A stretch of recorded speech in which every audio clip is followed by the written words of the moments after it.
충격적인 숫자 하나로 시작하겠습니다. 한때 전국 석탄의 30%를 쏟아내던 도시, 지금은 아파트 한 채가 850만 원입니다. 자동차 한 대 값도 안 듭니다. 그런데 더 충격적인 건 이 가격에도 사겠다는 사람이 없다는 겁니다. 서울에서는 평당 1억이 기본인 시대입니다. 그런데 여기 강원도 태백은 평당 100만 원입니다. 100배 차이가 같은 나라 안에서 벌어지고 있습니다. 이유는 단순합니다. 도시가 통째로 사라지고 있기 때문입니다. 매달 70명씩, 지금 이 순간에도 태백은 줄어들고 있습니다. 2026년 1월 인구는 36,988명, 전국의 모든 시 가운데 꼴찌입니다. 숫자가 모든 걸 말해줍니다. 오늘 저는 대한민국에서 가장 먼저 무너진 도시의 민낯을 끝까지 보여드리겠습니다. 그리고 왜 이게 남의 나라, 남의 동네 이야기가 아닌지도 함께 말씀드리겠습니다. 본격적으로 들어가기 전에 구독과 좋아요 한번 눌러주시고 시작하겠습니다. 대한민국에 자동차 한 대 값도 안 되는 아파트가 있습니다. 강원도 태백입니다. 한때 전국 석탄의 30%를 캐내던 도시였습니다. 전국의 광부들이 이곳으로 몰려들었습니다. 일자리가 넘쳤고 돈이 돌았습니다. 거리엔 밤에도 불이 꺼지지 않았습니다. 사람과 돈이 함께 흘러넘치던 곳이었습니다. 한 시절 이 작은 도시는 대한민국의 보일러를 데우던 심장이었습니다. 그런데 지금 그 도시의 집값은 통장에 든 돈보다 쌉니다. 숫자로 보면 더 분명해집니다. 서울의 일부 아파트는 평당 1억 원을 넘습니다. 같은 나라 태백의 노후 아파트는 평당 약 100만 원대입니다. 무려 100배의 격차입니다. 서울에서 한 평 살 돈이면 태백에선 아파트 한 채를 통째로 사고도 남습니다. 같은 대한민국이 맞나 싶을 정도입니다. 이게 얼마나 낮은 값인지 한 유튜버가 현장에서 직접 확인했습니다. 태백 동점동의 12평 아파트가 850만 원, 920만 원에 나와 있었습니다. 잘못 본 가격이 아닙니다. 작은 차 한 대보다 집이 더 쌌습니다. 한 가족이 살던 보금자리가 중고차 한 대 값으로 매겨져 있었습니다. 웬만한 직장인 몇 달치 월급이면 집 한 채가 손에 들어옵니다. 평생 모은 자산이라 부르기엔 너무 낮은 숫자였습니다. 부모님 세대가 빚을 갚아가며 지키던 그 집이 이제는 헐값 딱지를 달고 있었습니다. 집만 그런 게 아니었습니다. 한때 10억 원을 호가하던 역세권 상가가 있었습니다. 목 좋은 자리, 누구나 탐내던 건물이었습니다. 그 상가가 경매에 나왔습니다. 시작 가격은 1억 9,500만 원, 한때 가격의 5분의 1 토막입니다. 그런데도 사겠다는 사람이 나타나지 않았습니다. 그뿐이 아닙니다. 130억 원을 들여 지은 관광시설은 사람 없이 텅 비어 있었습니다. 큰 돈을 부었지만 찾는 발길이 끊긴 것입니다. 자, 여기서 우리는 흔히 이렇게 생각합니다. 집값이 이렇게 싸졌으니 지금 사두면 이득 아니냐고요. 헐값에 건물 한 채 잡아두면 되지 않냐고요. 그런데 진실은 정반대였습니다. 가격이 싼 게 아닙니다. 사겠다는 사람이 아예 없는 것입니다. 850만 원이라는 숫자는 헐값이 아니라 수요가 통째로 사라진 도시의 비명입니다. 누군가 던지듯 내놓아도 받아줄 사람이 없습니다. 값을 더 내려도 마찬가지입니다. 가격을 깎는 문제가 아니라 도시 자체가 비어가는 문제이기 때문입니다. 사는 사람이 없으니 값은 끝없이 바닥을 향합니다. 그런데 진짜 무서운 건 가격이 아닙니다. 집값이 무너진 진짜 이유는 사람이 사라지고 있기 때문입니다. 태백은 한때 사람이 넘치던 도시였습니다. 1981년 시로 출범할 때 인구는 11만 3,997명이었습니다. 1987년에는 약 12만 명까지 늘었습니다. 강원도에서 손꼽히는 도시였습니다. 골목마다 사람이 가득했습니다. 그런데 지금은 다릅니다. 2026년 1월 말 기준 태백의 인구는 36,988명입니다. 정점이던 12만 명에서 30여 년 만에 거의 3분의 1로 줄었습니다. 숫자가 모든 걸 말해줍니다. 1995년에 5만 9천 명, 그리고 지금은 3만 6천 명대입니다. 한 도시의 인구가 이렇게 빠르게 빠져나가는 일은 흔하지 않습니다. 그렇다면 얼마나 빠른 속도일까요? 태백은 매달 약 70명씩 줄고 있습니다. 2025년 11월 한 달에는 156명이 사라졌습니다. 역대 두 번째로 큰 감소폭이었습니다. 매달 70명, 작은 숫자처럼 들리실 수 있습니다. 하지만 매달 마을회관 하나가 통째로 비는 속도입니다. 그 사람들이 살던 집, 다니던 가게, 아이들이 뛰놀던 골목이 함께 비어갑니다. 지금 태백은 전국의 모든 시 가운데 인구가 가장 적습니다. 도시라는 이름을 단 곳 중에서 꼴찌라는 뜻입니다. 남은 사람들의 나이도 점점 많아집니다. 태백의 고령화율은 32%입니다. 강원도 시 지역 가운데 가장 높습니다. 10명 중 3명이 65세 이상입니다. 자, 그렇다면 사람들은 왜 떠났을까요? 답은 명확합니다. 일자리가 사라졌기 때문입니다. 태백을 떠받치던 심장은 탄광이었습니다. 그 심장이 멈췄습니다. 장성광업소는 1936년부터 88년 동안 석탄을 캐냈습니다. 그 광업소가 2024년 6월 30일 문을 닫았습니다. 이듬해인 2025년 6월 30일에는 도계 광업소마저 멈췄습니다. 나라가 운영하던 마지막 탄광이 사라진 순간이었습니다. 도시의 심장이던 탄광이 멈추자 피가 돌지 않았습니다. 일할 곳이 사라지니 젊은 사람들이 가장 먼저 짐을 쌌습니다. 청년이 떠나면 아이가 줄고 아이가 줄면 학교가 닫힙니다. 그렇게 도시는 천천히 식어갔습니다. 이건 어쩔 수 없는 자연재해가 아니었습니다. 한 언론은 이 상황을 두고 정책적 인재라고 진단했습니다. 탄광이 문을 닫는 동안 그 자리를 대신할 일자리를 제때 만들지 못했다는 것입니다. 사람이 떠난 게 아니라 떠날 수밖에 없게 만들었다는 뜻입니다. 여기까지만 봐도 안타까운 이야기입니다. 그런데 더 황당한 일이 사람의 발길이 아니라 행정 서류 위에서 벌어집니다. 사라지는 도시를 돕기는커녕 정부 지원은 오히려 태백을 밀어냅니다. 왜일까요? 매달 70명씩 사람이 빠져나가는 도시, 인구는 이미 3만 7천 명 아래로 내려앉았습니다. 상식대로라면 이런 도시일수록 정부의 도움이 가장 절실합니다. 그런데 현실은 정반대입니다. 사라지는 도시를 돕기는커녕 정부 지원은 오히려 태백을 밀어내고 있습니다. 여기서 많은 분들이 똑같은 질문을 던집니다. 인구도 적은데 왜 지원을 못 받나? 그럼 그냥 군으로 내려가면 되잖아. 당연한 생각입니다. 그런데 바로 이 지점에 태백의 진짜 정체가 숨어 있습니다. 태백은 지금 2번 배제당하고 있습니다. 첫 번째 배제는 인구입니다. 우리 법은 시가 되려면 인구 5만 명 이상이어야 한다고 정해놓았습니다. 태백은 이미 5만 명에 한참 못 미칩니다. 그런데도 여전히 시입니다.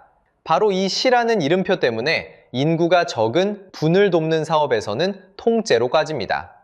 대표적인 것이 농어촌 주민에게 매달 일정액을 주는 시범지원금입니다. 이건 분 단위만 신청할 수 있습니다. 태백은 신청 자격조차 없습니다. 두 번째 배제는 더 황당합니다.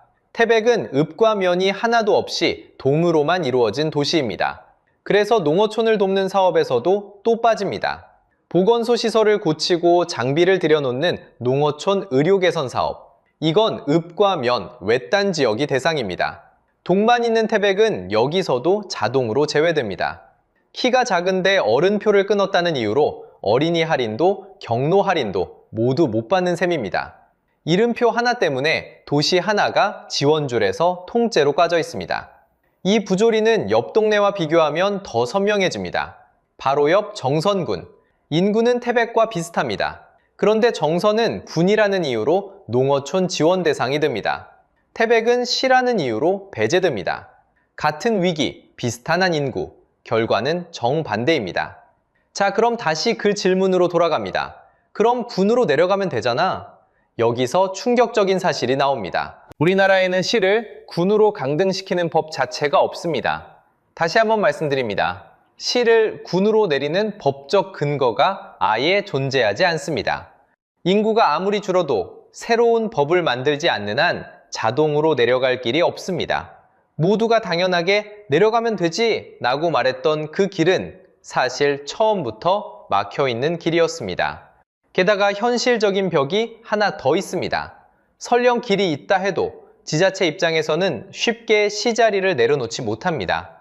공무원 정원이 줄고 예산이 깎이고 무엇보다 도시의 자존심이 걸려있기 때문입니다. 그렇다면 진짜 해법은 무엇일까요?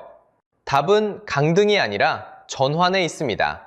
강원특별법을 고쳐서 태백 안에 읍과 면을 새로 만드는 방법입니다. 도시인 동과 농촌인 읍과 면을 한시에 함께 두는 형태로 바꾸는 것. 이렇게 하면 시지위는 그대로 두면서도 농어촌 지원 자격을 얻을 수 있습니다. 실제로 2025년 8월 이 내용을 담은 법 개정안이 국회에 발의됐습니다. 그런데 여기서 멈추지 마십시오.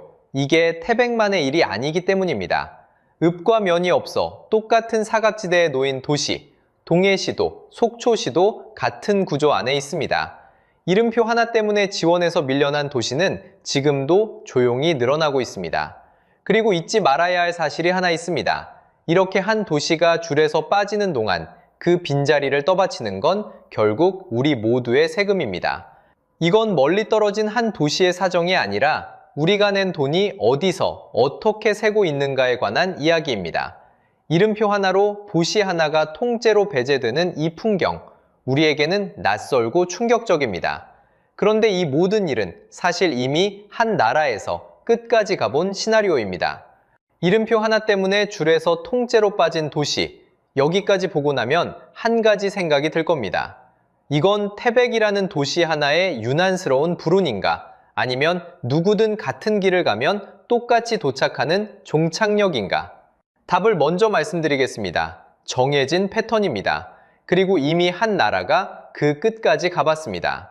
일본 홋카이도에 유바리시라는 도시가 있습니다. 한때 석탄으로 번성한 탄광도시였습니다. 1960년대 인구가 11만 6,908명, 그런데 2010년에는 1,922명이 됐습니다. 약 10분의 1로 무너진 겁니다. 도시 하나가 사실상 통째로 비어버린 셈입니다. 시작은 태백과 똑같았습니다. 1990년 마지막 탄광이 문을 닫았습니다. 도시를 떠받치던 산업이 사라진 겁니다. 그러자 유바리는 무엇을 했을까요? 도시를 살려보겠다며 관광과 테마파크에 돈을 쏟아부었습니다. 탄광이 떠난 빈자리를 관광으로 메울 수 있다고 믿은 겁니다. 결과는 빚이었습니다.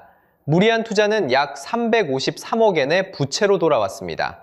결국 2007년 유바리는 일본에서 처음으로 재정재건단체로 지정됐습니다. 쉽게 말해 빚이 너무 많아 나라 관리에 들어간 겁니다. 스토이의 재정이 무너진 거죠. 진짜 무서운 건 그 다음입니다. 재정이 무너지자 사람들은 더 빠르게 떠났습니다. 남은 건 떠날 수 없는 노인들이었습니다. 재정이 무너진 뒤 유바리의 고령화율은 약 44%까지 치솟았습니다. 주민 10명 중 4명이 노인인 도시, 일본 최고 수준이었습니다. 여기서 하나의 공식이 보입니다. 탄광이 닫힌다, 도시를 살리겠다며 관광에 무리하게 투자한다, 재정이 무너진다, 그리고 사람들이 더 빠르게 빠져나간다. 유바리가 걸어간 4단계입니다. 자, 이게 남의 나라 이야기처럼 들리시겠지만 소름 돋는 건 지금부터입니다. 태백을 다시 보겠습니다. 탄광은 이미 닫혔습니다. 그리고 태백에는 지금 130억 원을 들이고도 텅 비어있는 관광시설이 있습니다. 유바리가 빠졌던 바로 그 두 번째 단계, 관광이 탄광의 빈자리를 메울 거라는 똑같은 착각. 태백망이 아닙니다. 강원도는 2026년부터 2030년까지 폐광지역 4개 시군에 2조 3,669억 원을 투자하겠다고 밝혔습니다. 문제는 그 돈이 흘러나오는 곳입니다. 지금 폐광지 경제를 떠받치는 건 강원랜드 카지노 매출입니다. 카지노 매출의 일부를 떼어 폐광도시를 돕는 기금이 있는데 강원랜드가 지금까지 낸 돈이 누적 2조 5,859억 원에 이릅니다. 도시 하나가 카지노 한 곳의 매출에 사실상 매달려 있는 구조입니다. 유바리의 4단계를 다시 떠올려 보십시오. 탄광 폐쇄, 무리한 관광 투자, 재정 위기, 인구의 가속 이탈. 태백은 지금 그 두 번째 단계를 지나고 있습니다. 데자뷰처럼 똑같이 반복되는 시나리오. 한쪽은 이미 끝났고 다른 한쪽은 같은 길을 따라 걷고 있는 겁니다. 그래서 이건 태백 한 도시의 문제로 끝나지 않습니다. 전국이 같은 줄에 서 있습니다.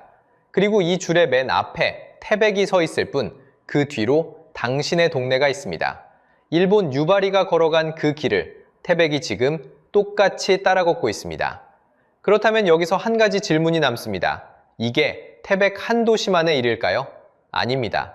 한국고용정보원이 전국을 다시 들여다봤습니다. 새 기준으로 따져보니 전국 시군구의 27%가 소멸 위험에 들어갔습니다. 222곳 중에 62곳입니다. 4곳 중 1곳이 태백과 같은 줄에 서 있다는 뜻입니다. 태백은 특별히 운이 나쁜 도시가 아닙니다. 그저 가장 먼저 도착한 미래일 뿐입니다. 지도 위에 빨간 불이 하나둘 켜지고 있고 그 번지는 속도가 점점 빨라지고 있습니다. 태백은 탄광에서 가장 먼저 울린 경북이었습니다. 그런데 여기서 또 한 번 믿기 힘든 사각지대가 드러납니다. 태백은 이렇게 위험한데도 정부가 공식 지정한 인구 감소 지역 89곳 명단에는 빠져 있습니다. 위기의 한복판에 있는 도시가 정작 위기도시를 돕는 명단에서는 이름이 없는 겁니다. 이 한 줄짜리 명단의 무게는 생각보다 무겁습니다. 명단에 든 89곳은 고향사랑 기부제로 평균 7억 6천만 원을 모았습니다. 명단에 없는 도시는 평균 4억 5천만 원에 그쳤습니다. 이름표 하나의 차이가 다시 본의 차이로 돌아옵니다. 자, 그렇다면 이제 진짜 중요한 질문입니다. 이 이야기가 여러분과 무슨 상관일까요? 저는 3가지를 말씀드리고 싶습니다. 첫째, 여러분의 자산입니다. 지방에 부모님 집이 있거나 물려받을 땅이 있는 분들이 많습니다.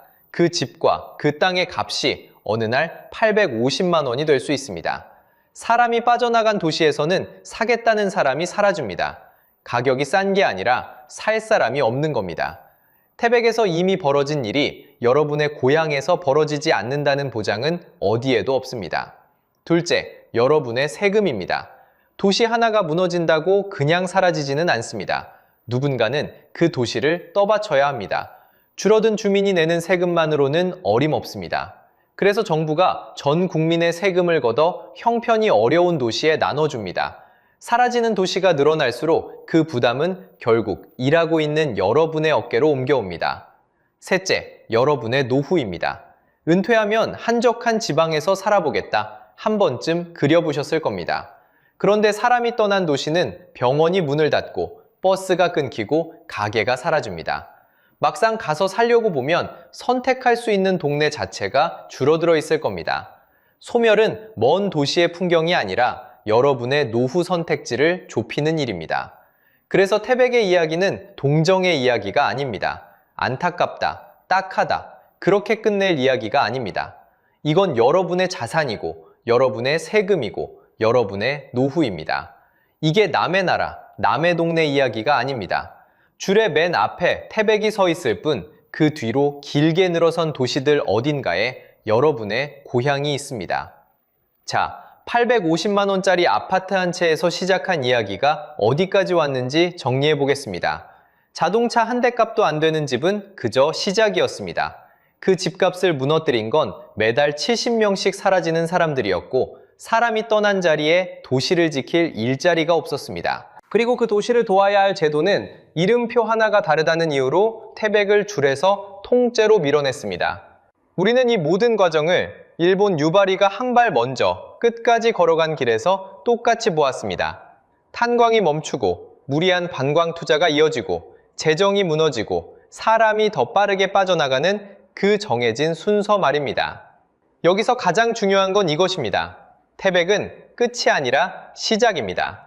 가장 먼저 도착한 미래일 뿐, 그 뒤로 전국의 4분의 1이 같은 줄에 서 있습니다.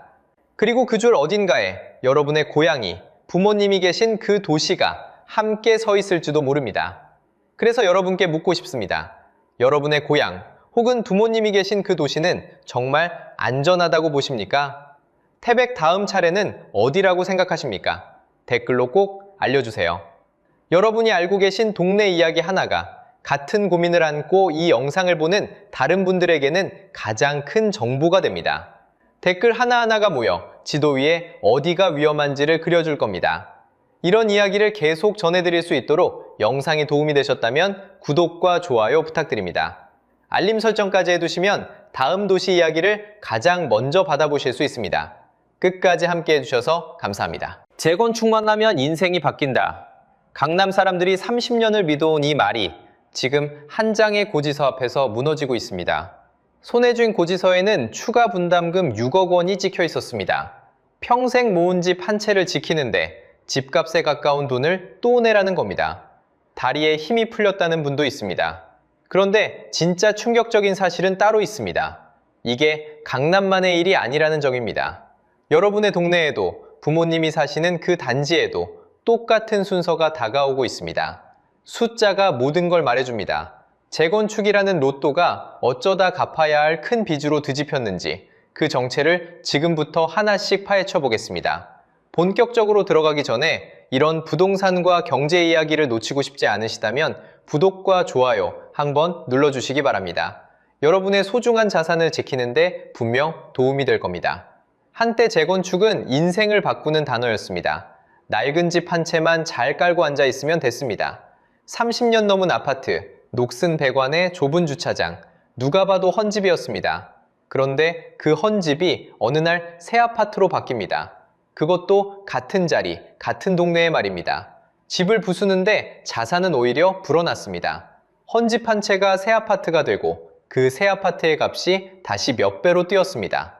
낡은 집을 새 집으로 바꿔주는데 돈까지 얹어준다던 마법, 사람들은 그걸 로또라고 불렀습니다. 특히 강남이 그랬습니다. 강남의 헌아파트는 헌아파트가 아니었습니다. 그건 곧 새 아파트를 받을 입주권이었고 입주권은 곧 자산이었습니다. 비결은 땅이었습니다. 내 아파트가 깔고 앉은 땅, 그 땅에 내 몫을 대지지분이라고 합니다.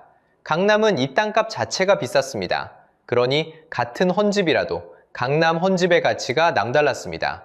방식도 단순해 보였습니다. 헌집을 헐고 더 높이, 더 많이 짓습니다. 조합원이 쓸 집을 빼고 남는 집은 외부에 팝니다. 이걸 일반 분양이라고 합니다. 이 분양으로 들어온 돈이 공사비를 메워줬습니다. 운이 좋으면 내야 할 돈은커녕 오히려 돈을 돌려받기도 했습니다. 그래서 사람들은 믿었습니다. 재건축만 들어가면 손해볼 일은 없다고 말입니다. 부모 세대는 그렇게 집 한 채로 자산을 불렸습니다. 집은 그냥 사는 곳이 아니었습니다. 내 노후였고 자식에게 물려줄 마지막 한 장의 카드였습니다.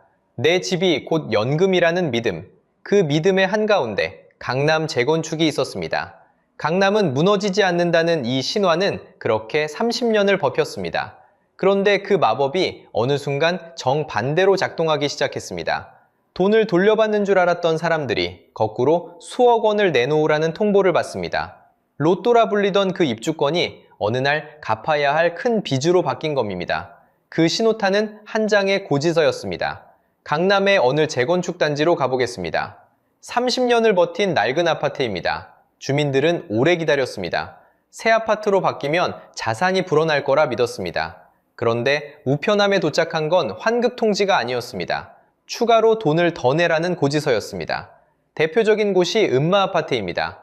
84제곱미터, 우리가 흔히 말하는 국민평형입니다. 같은 평형을 새로 받는 조건의 추가 분담금이 약 1억 8,481만 원으로 추산됐습니다.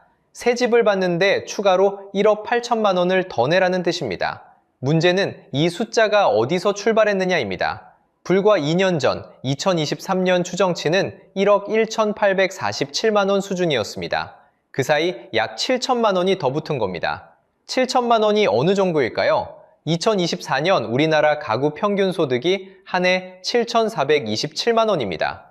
한 푼도 쓰지 않고 1년을 통째로 모아야 하는 돈입니다. 그 1년치 소득이 새로 더 붙은 부담분일 뿐입니다. 본전이 아니라 추가입니다. 이게 한 단지의 특이한 사례라면 그러려니 넘길 수도 있습니다. 그런데 비슷한 소식이 강남 곳곳에서 거의 동시에 터져 나왔습니다.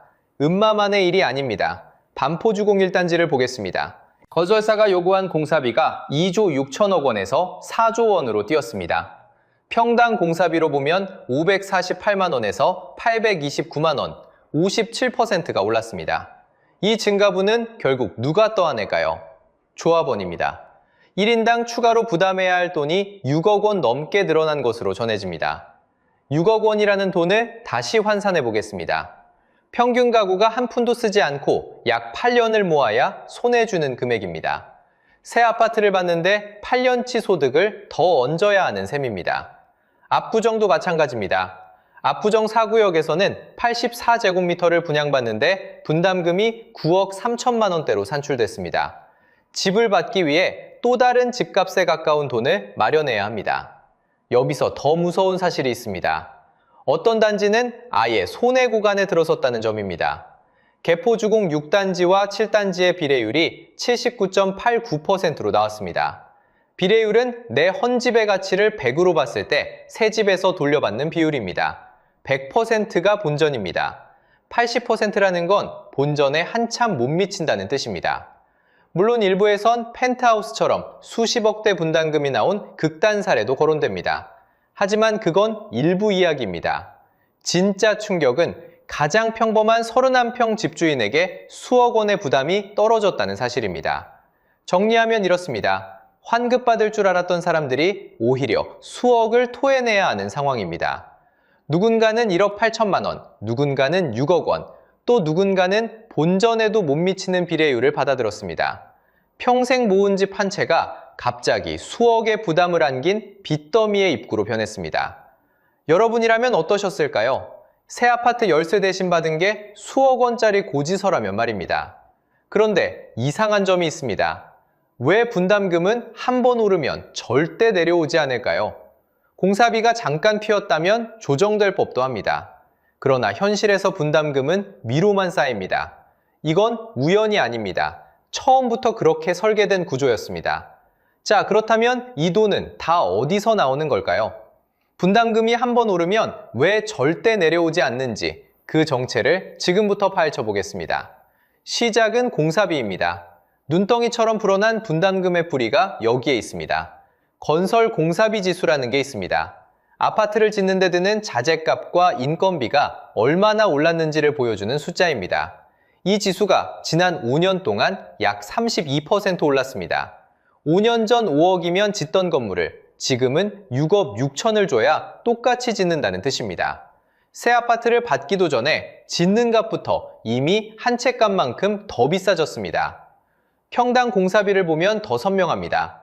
2019년에는 한 평 짓는데 490만 원이면 됐습니다. 그런데 2024년에는 842만 원입니다. 5년 만에 약 72%가 뛰었습니다. 단지에 따라서는 3년 전 500만 원이던 것이 지금 1000만 원, 정확히 2배가 된 곳도 있습니다. 이제 서울에서는 평당 1000만 원이 새로운 기준이 됐습니다. 성수의 한 정비구역은 1132만 원, 바로 옆은 1160만 원입니다. 마포의 한 구역도 1050만 원입니다. 31평 한 채를 짓는 데만 3억이 넘게 든다는 이야기입니다. 그 차액은 고스란히 조합원의 몫으로 돌아옵니다. 그렇다면 공사비는 왜 이렇게 올랐을까요? 여러 이유가 겹쳐 있습니다. 먼저 사람입니다. 건설 현장에서 일하는 한국인 근로자의 약 67에서 70%가 50대 이상입니다. 젊은 사람이 들어오지 않으니 일할 사람이 귀해졌고 귀해진 만큼 인건비가 올랐습니다. 그 빈자리를 외국인 근로자가 메우고 있습니다. 이제 현장 근로자 6명 중 1명이 외국인입니다. 역대 가장 높은 비율입니다. 여기에 새로운 규제도 더해졌습니다. 2025년 6월 말부터 일정 규모 이상의 아파트는 에너지 효율 기준을 의무적으로 맞춰야 합니다.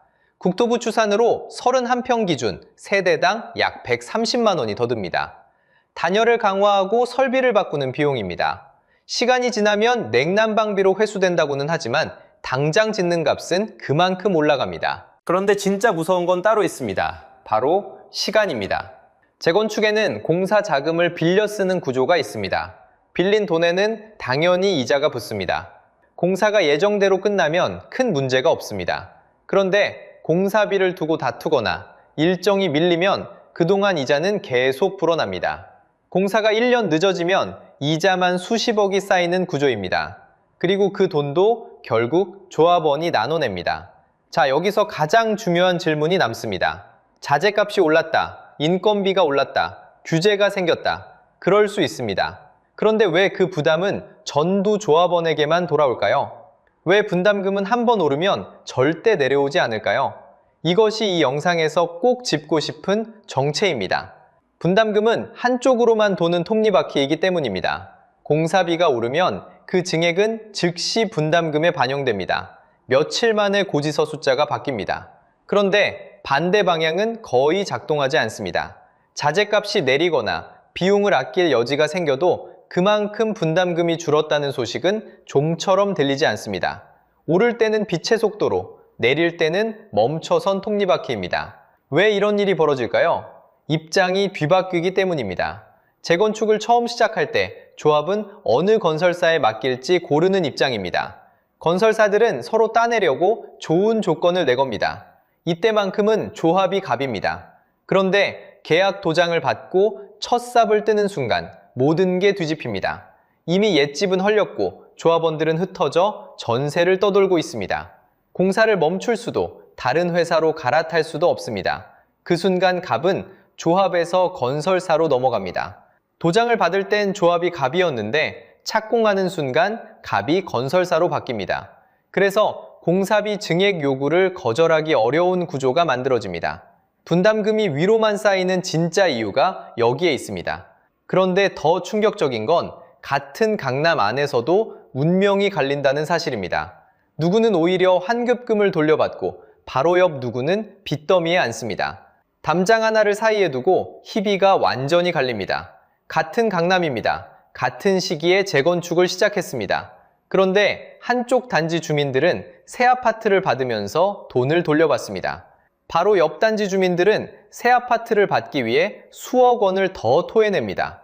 도로 하나, 담장 하나 차이입니다. 무엇이 이 둘을 갈랐을까요? 답은 두 가지 숫자에 숨어 있습니다.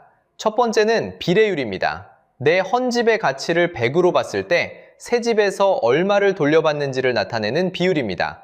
이 숫자가 100을 넘으면 환급, 100에 못 미치면 손해 구간으로 들어갑니다. 두 번째는 일반 분양 비율입니다. 조합원 몫을 빼고 남은 집을 외부에 얼마나 많이, 얼마나 비싸게 파느냐입니다. 많이 팔수록 그 돈이 공사비를 메워 주민이 낼 돈은 줄어듭니다. 결국 땅이 넓고 외부에 팔 집이 많은 단지는 환급금을 받습니다. 반대로 팔 집이 적은 단지는 그 부담을 고스란히 주민이 짊어집니다. 같은 강남이라는 이름표를 달고 있어도 속을 열어보면 완전히 다른 게임이었던 겁니다. 그렇다면 손해 구간에 들어선 사람들은 빠져나오면 되지 않을까요? 여기서 진짜 함정이 드러납니다. 먼저 팔고 나갈 길이 막혀 있습니다. 투기 과열지구로 묶이면 조합원 지위를 다른 사람에게 넘기는 것이 제한됩니다. 이 규제로 지금 서울에서만 214개 구역, 15만 8,964가구의 거래가 사실상 잠겨 있습니다. 사고 싶어도 못 사고, 팔고 싶어도 못 파는 상태입니다. 그렇다면 사업에서 손을 떼고 현금으로 정산받으면 되지 않을까요? 이것도 안심할 수 없습니다. 사업에서 빠지는 사람에게 조합이 돈으로 정산해 내보내는 것을 현금 청산이라고 합니다. 그런데 이 금액을 매길 때는 재건축으로 오를 이익을 빼고 평가하는 것이 원칙입니다. 시세보다 낮게 책정될 위험이 있다는 뜻입니다. 다만 여기서 분명히 짚을 점이 있습니다. 법원은 청산 금액을 정할 때 개발 이익이 반영된 시세를 인정한 판례도 있습니다. 그러니 무조건 헐값에 쫓겨난다고 단정할 수는 없습니다. 그러나 분쟁과 소송으로 가는 길이 길고 그동안 내 돈은 묶여 있습니다. 마지막 길도 막혀 있습니다. 분담금을 내지 못하면 어떻게 될까요? 조합 규약에 따라 조합원 자격을 잃고 결국 현금 청산 대상으로 넘어갑니다. 버티지도 빠지지도 못하는 상황으로 몰리는 겁니다. 정리하면 이렇습니다. 들어올 땐 자유였지만 나갈 땐 불가능에 가깝습니다. 한번 발을 들이면 그 안에 갇히는 구조입니다. 여기까지는 강남 부자들 얘기 같으시죠? 그런데 진짜 문제는 지금부터입니다. 여기까지 들으면서 이런 생각을 하셨을지도 모릅니다. 나하고는 상관없는 다른 세상 이야기 아니냐고요. 그런데 이게 남의 동네 이야기가 아닙니다. 강남에서 시작된 이 순서가 지금 평범한 우리 동네를 향해 차례차례 내려오고 있습니다. 2024년 11월 27일 정부는 일기 신도시 재건축에 신호탄을 쏘아 올립니다. 분당, 일산, 평촌, 중동, 삼본. 우리가 한때 천당 아래 분당이라고 불렀던 바로 그곳들입니다. 5개 신도시에서 13개 구역, 35,987가구가 가장 먼저 재건축을 시작하는 선도지구로 지정됐습니다. 일기 신도시에 사는 사람은 약 100만 명, 결코 적은 숫자가 아닙니다. 기대에 부푼 사람들이 많았습니다. 드디어 우리 동네도 새 아파트가 되는구나. 그런데 처음 공개된 분담금 숫자가 그 기대를 흔들기 시작합니다. 분당 양지마을의 사례를 보겠습니다. 땅에 지을 수 있는 건물 총량을 뜻하는 용적률을 350%까지 끌어올렸을 때 비례율은 99.2%로 계산됐습니다. 비례율은 내 헌집의 가치를 100으로 봤을 때 새 집에서 돌려받는 비율입니다. 100%에 못 미치면 손해 구간이라는 뜻입니다. 99.2%. 강남에서 봤던 그 아슬아슬한 손익분기선이 둔당에서도 똑같이 그어진 겁니다. 왜 이런 일이 벌어질까요? 이유는 일기 신도시의 태생에 있습니다. 일기 신도시는 처음부터 빽빽하게 지어진 고밀도 도시였습니다. 평균 용적률이 이미 약 200%에 육박합니다. 사업성을 맞추려면 이걸 300%에서 500%까지 끌어올려야 하는데 그렇게 높이 지으려면 그만큼 도로나 공원 같은 공공시설을 더 내놓아야 합니다. 분당에서 용적률을 400%까지 올리면 그 부담이 최대 절반에 달한다는 계산도 나옵니다. 더 많이 지어서 일반에 팔면 분담금이 줄어야 정상인데 그 효과가 상당 부분 상쇄돼 버립니다. 한마디로 강남과 똑같은 손익구조가 우리 동네에도 그대로 옮겨오고 있다는 뜻입니다. 여기서 끝이 아닙니다. 정말 중요한 건 지금부터입니다. 여러분이 재건축과 아무 상관없는 전셋집에 살고 계셔도 이 일을 피해갈 수 없습니다. 2027년부터 무슨 일이 벌어질까요? 선도지구로 지정된 단지들이 한꺼번에 공사를 시작합니다. 공사를 하려면 살던 사람들이 모두 집을 비워야 합니다. 그렇게 2027년부터 2만 6천 가구에서 3만 9천 가구가 동시에 이주를 시작합니다. 수만 가구가 한꺼번에 살 집을 찾아 거리로 나선다는 뜻입니다. 그 사람들이 다 어디로 갈까요? 바로 옆 동네의 전셋집입니다. 갑자기 수만 가구가 전셋집을 구하겠다고 몰려들면 어떻게 될까요? 전세 물건은 한정돼 있는데 찾는 사람만 폭발적으로 늘어납니다. 그러면 전셋값이 오릅니다. 그것도 가파르게 오릅니다. 재건축 단지 근처에 전세로 사는 분들, 재건축과는 전혀 무관하다고 생각했던 분들의 전셋값까지 이 충격에 함께 휩쓸립니다. 재건축은 더 이상 남의 일이 아닙니다. 내 지갑의 일입니다. 숫자를 한번 체감해 보겠습니다. 강남 압구정에서는 큰 평형의 경우 분담금이 12억 원을 넘는 사례까지 나왔습니다. 12억이 어느 정도일까요? 직장인 평균 연봉이 한 해 약 3,791만 원입니다. 한 푼도 쓰지 않고 그 연봉을 통째로 모은다고 해도 12억을 채우는데 약 32년이 걸립니다. 사회에 첫 발을 디딘 사람이 정년을 맞을 때까지 번 돈을 전부 쏟아부어야 겨우 닿는 금액입니다. 새 아파트를 받는 대가가 한 사람의 직장 생활 거의 전부라는 뜻입니다. 그렇다면 이 끝은 어디일까요? 멀리 일본을 보면 우리의 미래가 어렴풋이 보입니다. 일본은 우리보다 먼저 아파트가 늙어버린 나라입니다. 그런데 그 낡은 맨션들의 재건축이 거의 이루어지지 못했습니다. 비용은 치솟고 사업성은 나오지 않으니 헐고 새로 짓지 못한 채 그대로 늙어갔습니다. 한때 신도시였던 곳이 사람이 빠져나가며 활기를 잃어버린 사례까지 있습니다. 재건축이 멈춘 도시가 어떻게 늙어가는지를 일본은 이미 보여주고 있습니다. 이제 분명해졌습니다. 재건축은 더 이상 무조건 호재가 아닙니다. 강남에서 그랬고 분당에서도 똑같은 숫자가 나왔고 곧 우리 동네 차례가 옵니다. 새 아파트라는 말 뒤에 숨은 분담금의 무게를 모르고 들어가면 그 호재가 한순간에 큰 빚으로 바뀔 수 있습니다. 자, 지금까지의 이야기를 정리해 보겠습니다. 재건축만 하면 인생이 바뀐다던 그 믿음을 무너뜨린 빚더미의 정체는 결국 세 가지였습니다. 첫째, 5년 사이 평당 공사비가 2배 가까이 뛰어버린 공사비 폭등. 둘째, 그 늘어난 비용이 건설사가 아니라 오직 조합원에게만 전가되는 한쪽으로만 도는 구조. 셋째, 빠져나오려 해도 거래는 잠기고 청산가는 낮아지는 막혀버린 퇴로. 이 세 가지가 맞물려 환급금을 기대하던 자리에 수억 원의 청구서가 날아든 겁니다. 그리고 이건 강남 한 동네의 사건으로 끝나지 않습니다. 강남에서 시작된 이 순서는 이미 분당을 비롯한 일기 신도시로 내려왔고 그 다음은 전국의 평범한 동네들입니다. 내 집 또는 부모님 집이 그 순서 위에 있을 수 있다는 뜻입니다. 그래서 마지막으로 내 단지가 위험한지 스스로 가늠해 볼 수 있는 세 가지를 정리해 드리겠습니다. 첫째, 현재 용적률을 확인하십시오.